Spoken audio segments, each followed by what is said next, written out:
Hey guys, I'm from Team Soulforge here, and this is BCS Homebrew episode 4. This is going to come as a surprise to everyone watching this, but Rex is no more. I've gone back to the original build. Well,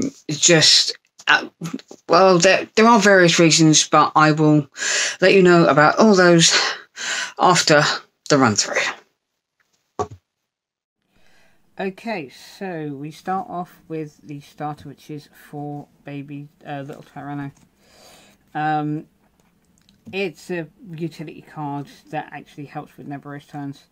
Next, we have 4 of the main grade 3 Gigarex, 3 Arzine, which does the same as the starter, and 2 Deathrex for powerful turns later on. Onto the grade 2s. 4 Megarex, 3 Diablo Cannon, which helps with the additional stuff, and Tank Mammoth for the recur ability on the Neverose turn.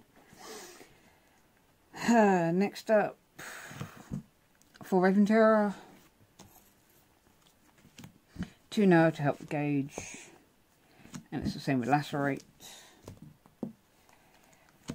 Ability with the Amargos, and the extra ditching for strides with Prism Bird. And the triggers are 4 Gorilla and 4 Raider for the 8 crit, 4 Archbird for the PGs, and 4 Shaman. And on with the G-Zone, we have 4 of the main guy, Neverose, 4 Dynast, 2 Devastate, 1 Alteration, which is Sabreeze, which goes well against the grade 2 game, a Gilgal, and 4 G-Guards, 2 Gengar, 1 Primer, and a Dismal. Okay, so there it was. As you can see, there have been a couple of tweaks made from the original build, which are both kind of meta-relevant. The first being Sabreeze being put in. To be honest, with this current meta, it's either grade 2 game or bust. I have gone to bypass that with Sabreeze.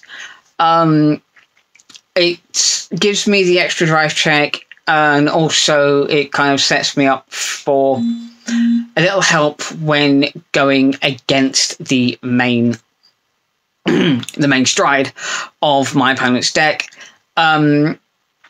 So it is something that's easily it's a utility card that actually helps in both aggression and defense. The second alteration is Coal Magnum being dropped for an extra couple of crits. It was a stand trigger that wasn't really needed.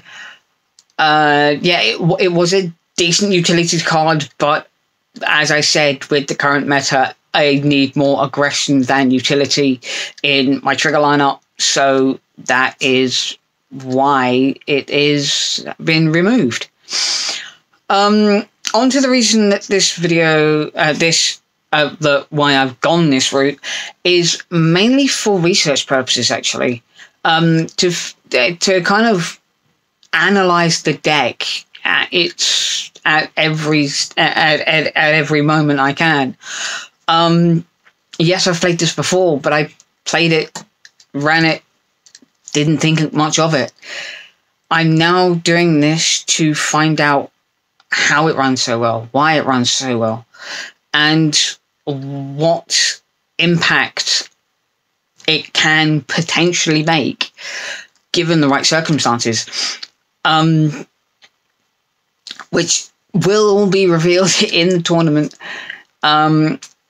later on. So this is, to be honest, something that I've should have done to begin with. But I had an idea, I ran with it, and now I'm back to basics and doing what I can to better my knowledge of Tachikaze as a whole. So, with all that being said, let's get on with the tournament. Okay, so on to the tournament itself. This was at the Brotherhood, and due to a quite large turnout, there was 4 rounds of Swiss, each best of 3. So on to my first round, which was against Kagero. For game 1, it was a fairly simple grading up, just dealing a little poking of damage, and then I get onto grade 3. He goes into grade 2 first, allowing me to go into grade 3 and get into Neveros.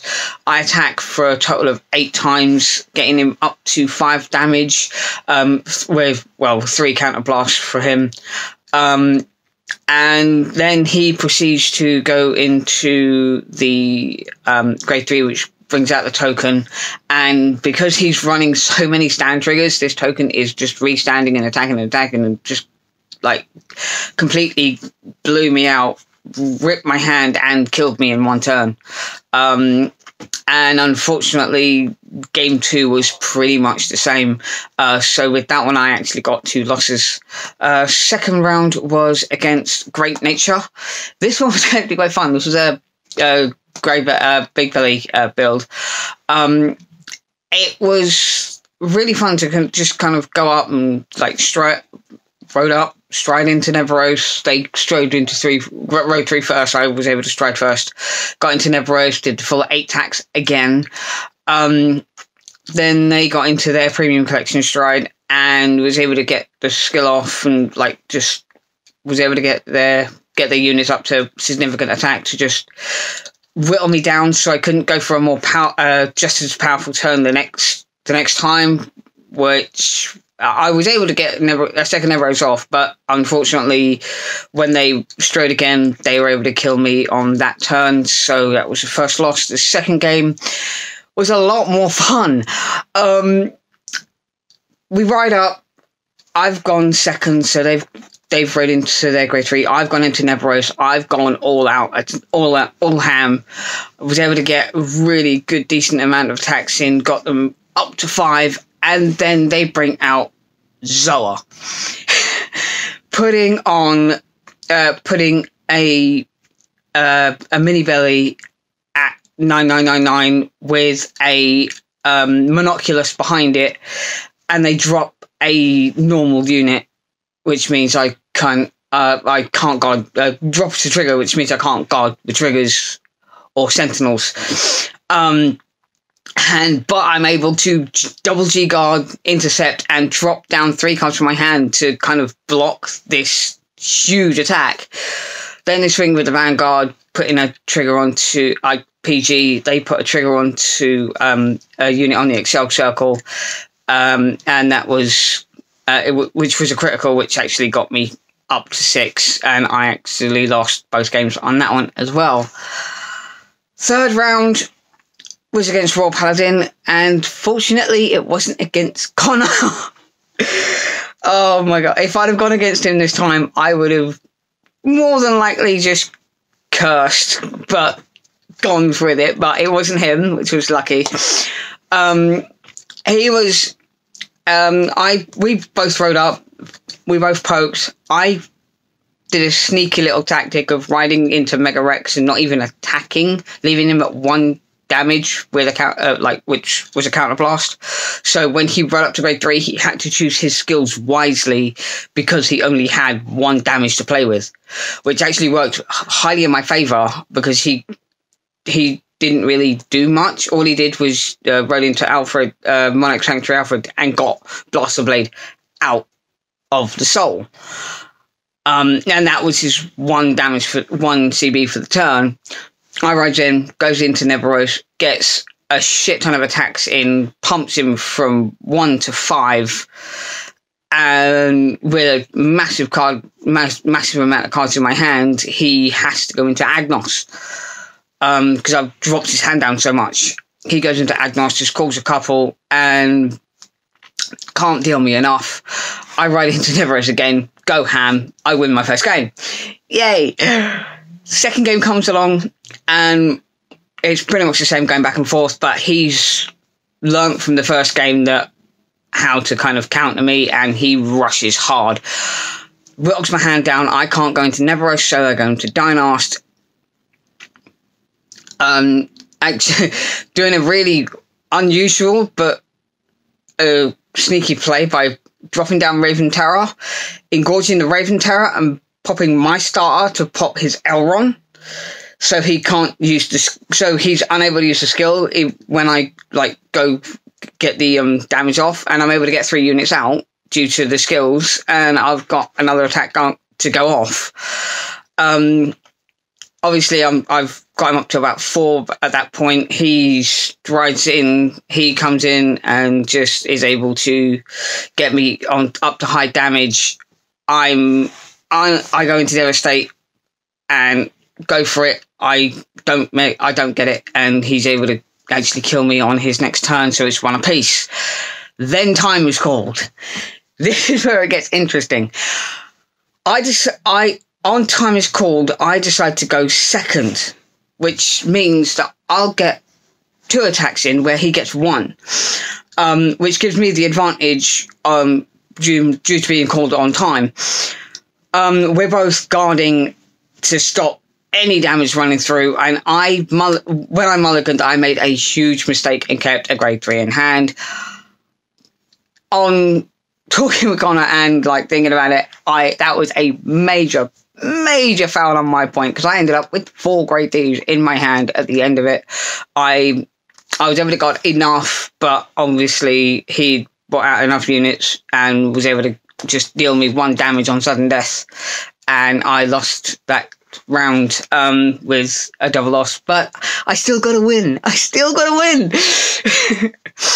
And my last one was against Shadow Paladin Luard, of course. Well, more Fessa. And to be honest, this was against a guy that was really, really good with Morfessa. I will tip my hat for him. He knew how to play this deck absolutely perfectly, and he did. Fortunately, I know how the deck played as well, so I was able to counter it to a point. But he was just too good for me. I clearly wasn't up to the same skill as he was. We're trading blows going really well, and he's just decimates me both times with Morfessa. And to be honest, he used Morfessa's skill before going into Ritual 10, which was really, really interesting, because once he actually attacked with Dagda and sacked 2 units to get him to Ritual 10. So after that 1 attack, everything had the boost from Morfessa, which kind of put a lot more pressure on, and I wasn't able to survive both times that he actually played through, and it was a double loss. All in all, I lost every match, but at least I had a lot of fun, and I didn't play a single clan twice, which is what I wanted to do. I mean, this has actually shown me the reasons why Neveros has actually been successful, which is the aim that I set out with. It does do high pressure turns, but there are things that I can change now that I will actually show you in the next episode. And with saying that, I will see you in the next comment. Bye.